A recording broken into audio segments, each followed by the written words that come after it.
Halo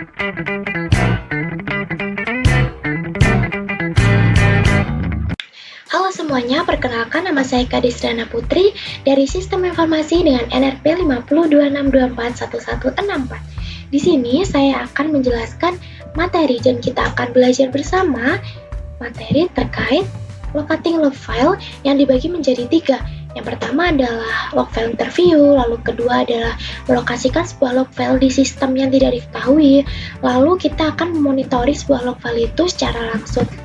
Yang pertama adalah log file overview. Log file itu biasa disebut juga log files. Nah, itu merupakan sesuatu pencatat log dari sebuah peristiwa. Entah itu dari software atau dari proses latar belakang, itu juga tetap ada log peristiwanya. Contohnya di step 1 ini ada web server. Nah, ini ada single log entry seperti ini.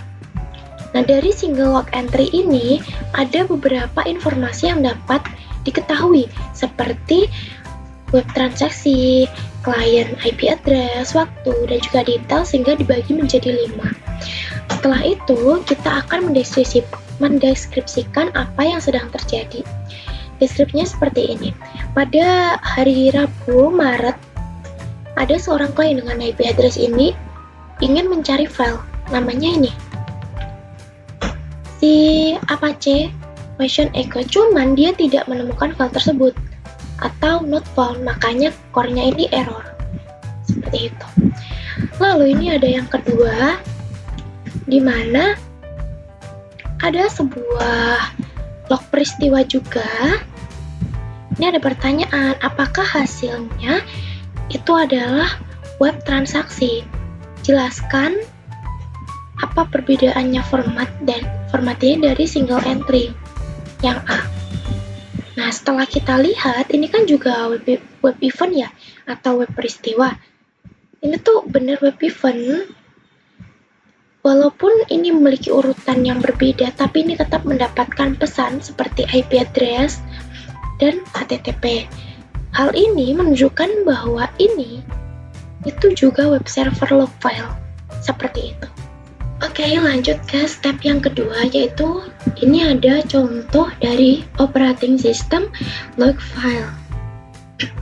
Nah, di sini tuh kalau mau lihat si log file ini bisa pakai sudo more /var/log /message. Nah, di sini ada data dari 20 Maret hingga 22 Maret, di mana data ini sangat berbeda dari yang ada di peristiwa web server. Karena operating sistemnya ini di OS yang mengenerate ini adalah OS, jadi ini tuh ada hubungannya dengan OS-nya sendiri. Pertanyaannya, bisakah kamu menemukan log entries di atas? Jika iya, tunjukkan dan jelaskan. Nah, ibaratkan ada orang terakhir itu, dia tuh memberikan sistem report semua jaringan terakhir jam 4:20. Maka di bulan Mei pada pukul 4:19 hingga 4:21 ada jaringan yang udah flapping.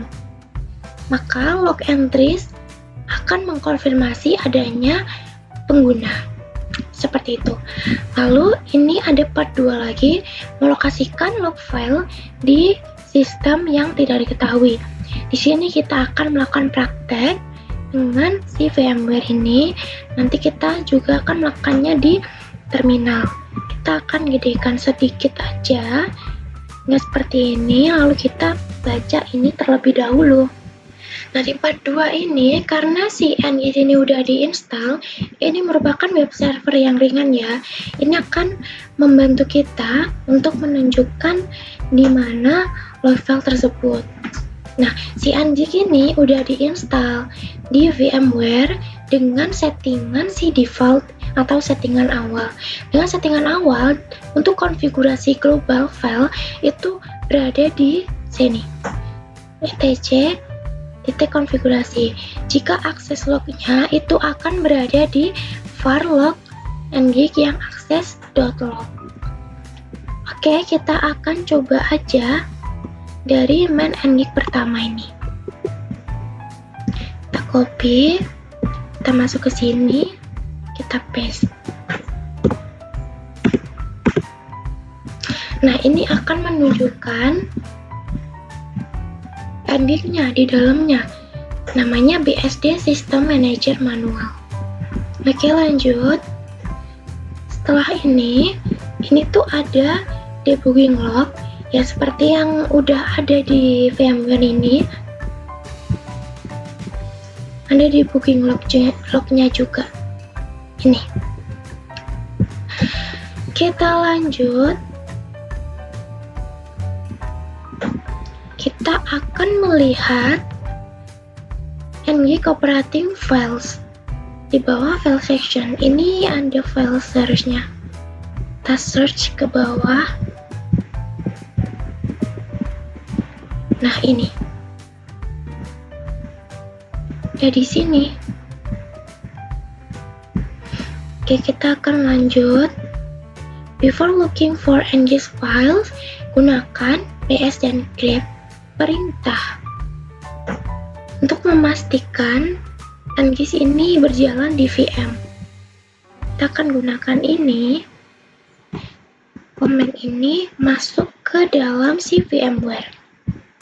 Kita akan queue dulu,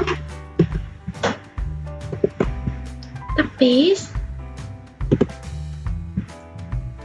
Seperti ini hasilnya. Nah, ini ada sebuah note, ketika kamu ingin merestart si NGIS, ini bisa di-kill pakai sudo kill yang di NGIS. Ini udah pernah dibahas pada part-part sebelumnya untuk mematikan si NGIS ketika kita lagi di web browser. Nah, kita lanjut yang ke E. By design, the Cyber Workstation VM utilizes default location and definition as much as possible. Jadi dia akan ada di default location dan mendefinisikannya sebisa mungkin, positif mungkin. Nah, jika secara konvensional, maka var log ini, direktori ini, di dalamnya ada log files dari berbagai aplikasi dan berbagai layanan yang ada. Dan untuk konfigurasi file, maka akan ada di bawahnya si /etc direktori ini. Oke, kita akan melihat si konfigurasi file. Kita coba untuk melihat si etc dengan cara ls/etc. Ada sebanyak ini di konfigurasi filenya.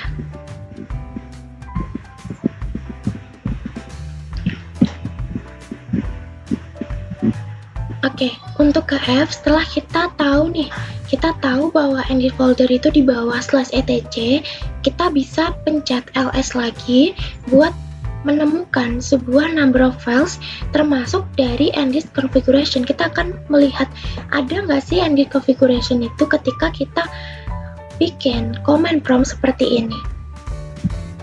Jadi setelah dimasukkan ini, nanti hasilnya akan ketemu si NGIS configuration ada di sini. Seperti itu. Lalu gunakan cat command atau perintah cat untuk mencantumkan konten etc ngis.configuration. Bahwa ini tuh buat nyantumin ini ya, tapi kalian bisa tetap menggunakan more ataupun less untuk melihat dari file nano maupun Skype yang mau diedit. Kita coba aja.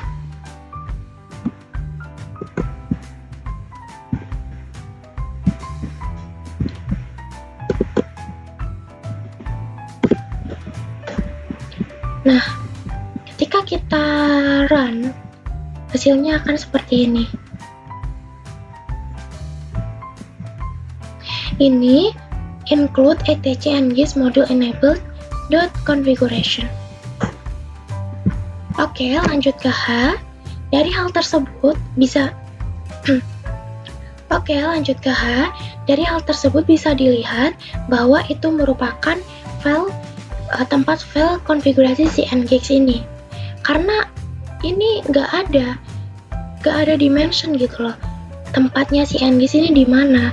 Jadi ini bisa dilihat bahwa ini udah jadi file tempat defaultnya. Nah, Sekarang kita akan menggunakan ls command untuk mengelis kontennya. Ini copy, kita masuk ke VMware, kita paste. Nah, ini udah terlist yang root, semua root. Kita akan menemukan file nama ini. Apakah ada? Di sini ada, di sini.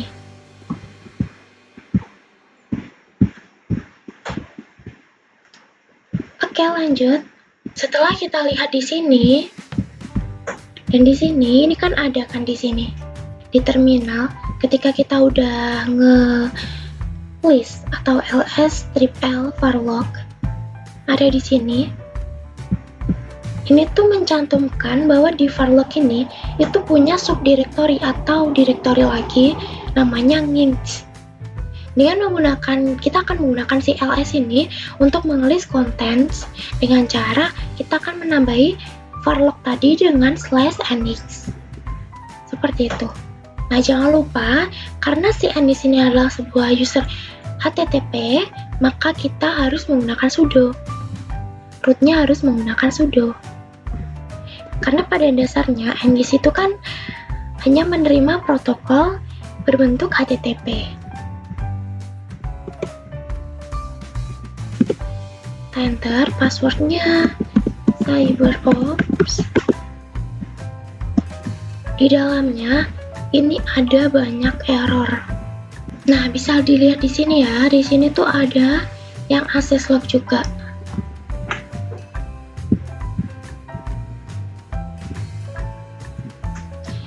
Ini dengan perintah yang sama, ini juga ada access lognya. Seperti itu. Kita lanjut. Ini memang di note, jadi outputnya itu emang nggak sama dengan yang ini. Kalau di output sini itu seperti ini, kalau di output sini itu seperti ini, tidak harus sama. Lalu kita lanjut ke part 3, yaitu memonitoring log file secara langsung. Di sini, nah, ketika kita sudah masukkan sudo ls farlog nginx, ini menunjukkan bahwa ada banyak sekali log entries yang udah masuk. Nah, kita bisa cek juga lewat Firefox web browser. Dengan HTTP ini tandanya udah berhasil. Web server is successfully installed and working. Udah berhasil diinstal dan bekerja. Oke, lanjut. Setelah itu kita akan melihat berapa baris yang ada pada akhir file dengan menggunakan strip n ini. Si tile ini juga tetap harus ada. Oke, kita Ctrl C aja. Lalu kita masuk ke sini. Itu paste dan kita enter. Hasilnya adalah seperti ini. Ini ada data-datanya. Nah, lanjut. Kita bisa menggunakan tile command with the strip f untuk memonitoring secara langsung, secara real time. Nah, ini opsi yang invalid ya, gak ada isinya. Karena ini misal tidak display pun tidak apa-apa, karena tidak akan mempengaruhi dari lab. Kita akan bahas tab 2, yaitu bonus tool journal CTL. Nah, di sini di yang CyberOps tadi itu biasanya di Arch Linux. Kenapa menggunakan Arch Linux? Karena Arch Linux ini didesain untuk sesuatu yang ringan, minimalis, dan juga simple. Sebagai part dari filosofinya ini, Arch Linux menggunakan sistem D sebagai init sistemnya. Nah, lalu di sini ada sistem journal. Ini bisa disebut simply journal, menjadi sebuah sistem di mana ada login peristiwa dan menggunakan binary files untuk menyajikan log filesnya. Seperti itu. Oke, lanjut. Kita ke terminal.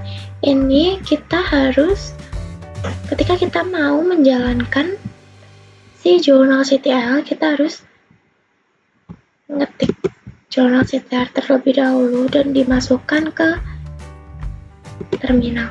Seperti ini. Ketika ini udah dimasukkan, jadi ini create, reach, starting, debug, dan segala macam. Lalu di sini ada how can you run journal CTL and see all log entries. Kita tadi kan emang mengetik si jurnal CTL aja, makanya ini langsung keluar log entries-nya semua.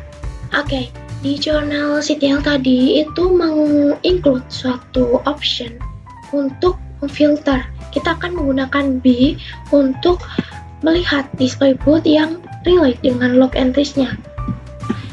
Nah, ketika kita menggunakan B, hasilnya seperti ini. Kita close dulu, lalu kita akan mencari. Lalu, kita akan menggunakan sudo journal strip B, strip 2. Nah, untuk melihat suatu entries yang relate atau masih terkait dengan boot terakhir, kita bisa menambahkan -1 atau -2 untuk melihat satu baris di boot terakhir ataupun 2 baris di boot terakhir. Seperti itu.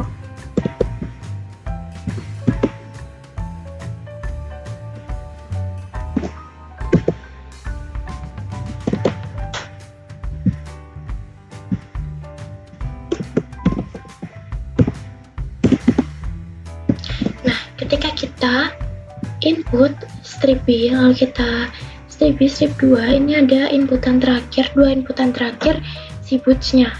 Kita klik key aja buat quit-nya. Lanjut ke yang percobaan ini, sudo journal list boot. Kita akan melihat boot sebelum-sebelumnya dengan cara list. Kita paste aja. Nah, si list boot ini digunain buat ngelihat boot sebelum-sebelumnya ya. Lalu kita bakal coba menggunakan since 2 hours ago. Apakah ada? Kita paste. Ini juga sesuatu yang argumen yang tidak valid. Meskipun nanti akan masukkan since 1 day ago, ini juga pasti sudah tidak valid. Nah, di since ini kan ada di since.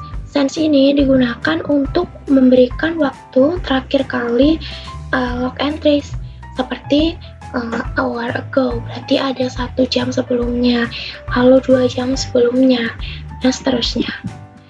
Lalu lanjut ke yang sudo journal CTL yang since 2 day ago. Ini juga sama, jadi akan ngacu ke log entries yang sebelumnya sekitar 1 hari yang lalu. Setelah itu kita akan mencoba sudo journal yang ini.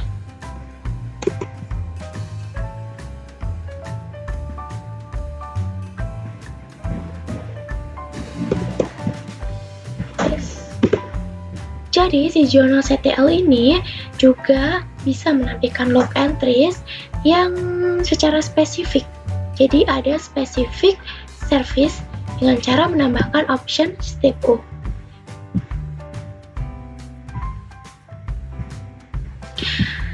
Lalu di sini sama dengan tile strip F, journal ini juga ada.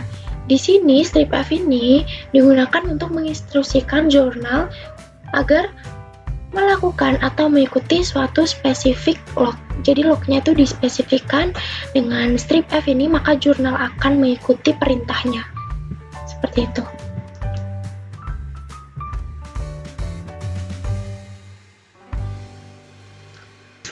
Lalu jurnal itu juga mensupport di mix option untuk mencapai sesuatu atau filter set. Nah, di sini dengan komen ini maka Ngix itu bisa dipantau secara real time atau secara langsung. Nah, ini adalah tampilan ketika udah masuk browser di Welcome to Ngix. Oke, sekian dari saya. Terima kasih. Dadah.